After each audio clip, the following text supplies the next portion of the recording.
Okay. Well, thank you everybody for completing the recitation meditation today. On to reading from book A Compass to Fulfillment, Passion and Spirituality in Life and Business by Katsu Inamori. Chapter 3. Find and Elevate Your Mind. Losing the Beauty of the Japanese Soul. Japanese people seem to be forfeiting very virtues that were once considered essential components of the culture. One such virtue is humility. The respect shown by bowing to others in greeting, the modesty to give credit to others instead of boasting of one's own triumphs, a humble attitude of letting others go before us. I know there are times in life when we have to assert ourselves, but I believe that forgetting the beauty of the Japanese soul, which is exemplified by humility, represents a great loss to the Japanese society and nation. It also makes Japan a less pleasant place to live. Granted, it is almost impossible for ordinary people like me to maintain a humble attitude. Arrogance frequently rears its ugly head inside me.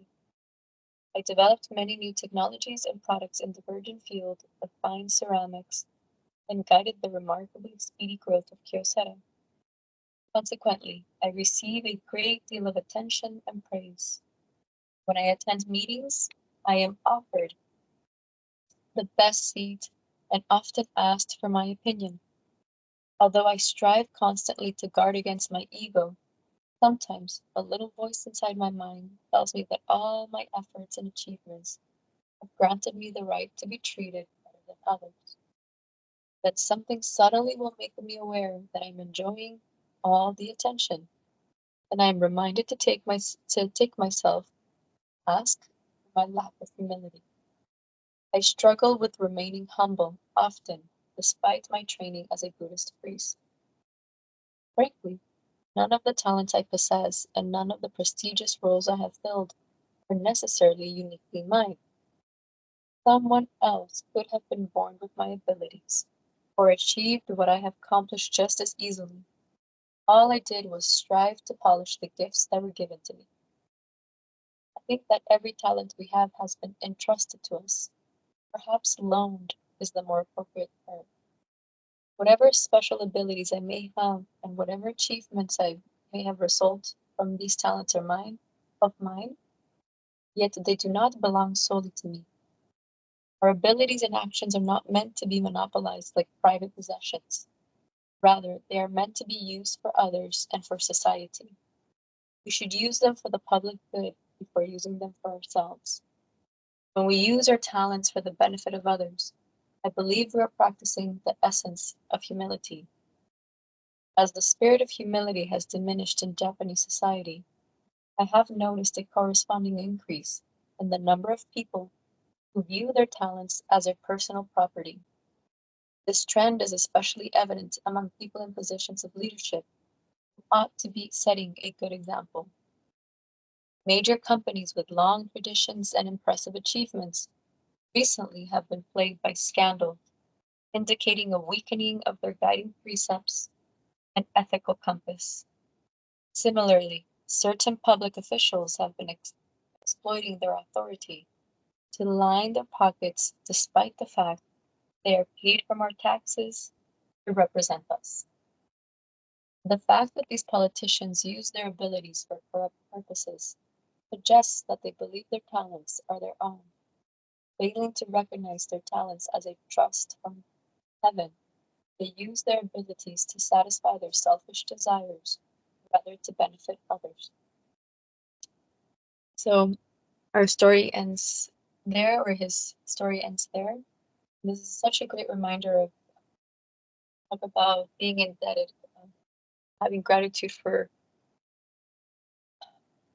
in a sense, repaying this debt of gratitude to Buddha for coming into this world and, as he mentions, being able to become a conduit or a channel for those abilities or those talents to move through us.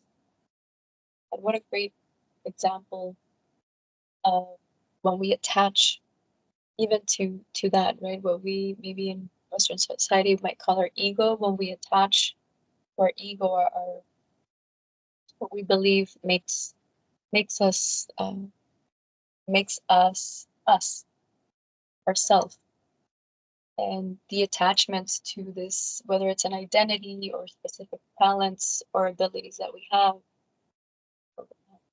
in Buddhism, as we practice more and more and more, we're taught to recognize, as he mentions, our abilities and our talents, if they're not used to spread kindness, to support humanity, and to keep a right view in all that we do, then it's really feeding that ego, that place where we start to attach to our identity or attach to what we do. And that can be a point for suffering, especially when we have a loss in whether it's career. If we can't, as we age, certain abilities might be harder to come by, or we need to polish even further because we're impermanent. So continue to change. And so, what a beautiful story to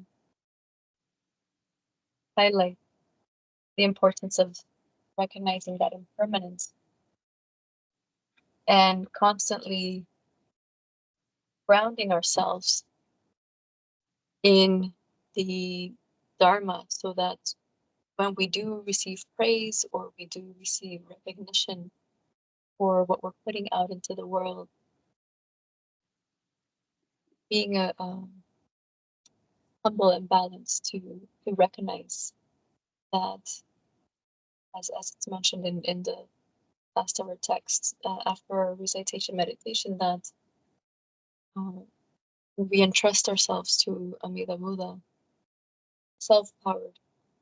Goodness is understood to be limited, but after that, the power that Buddha has to help us and to guide us along our life and in our path, and even shine through in the way that we offer our abilities and our talents in this world. And so, uh, as he mentions at the end, failing to recognize the talents that are entrusted, he uses the word heaven, where we say entrusted by Amida Buddha. Then when we use the abilities to satisfy selfish desires instead of benefiting others, it can create a bigger sense of loss and suffering once we don't receive that recognition or don't receive that praise, because we become so attached to that what we call log, or that plane, right, from Buddhism.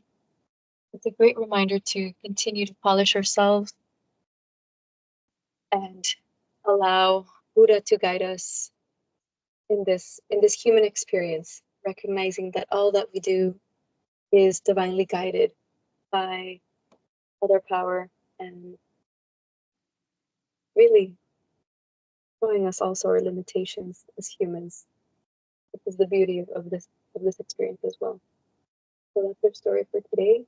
Thank you so much for joining. Thank you so much for listening to the Dharma and continuing to walk towards the light. Have a beautiful day. Thank you. Bye. Bye bye.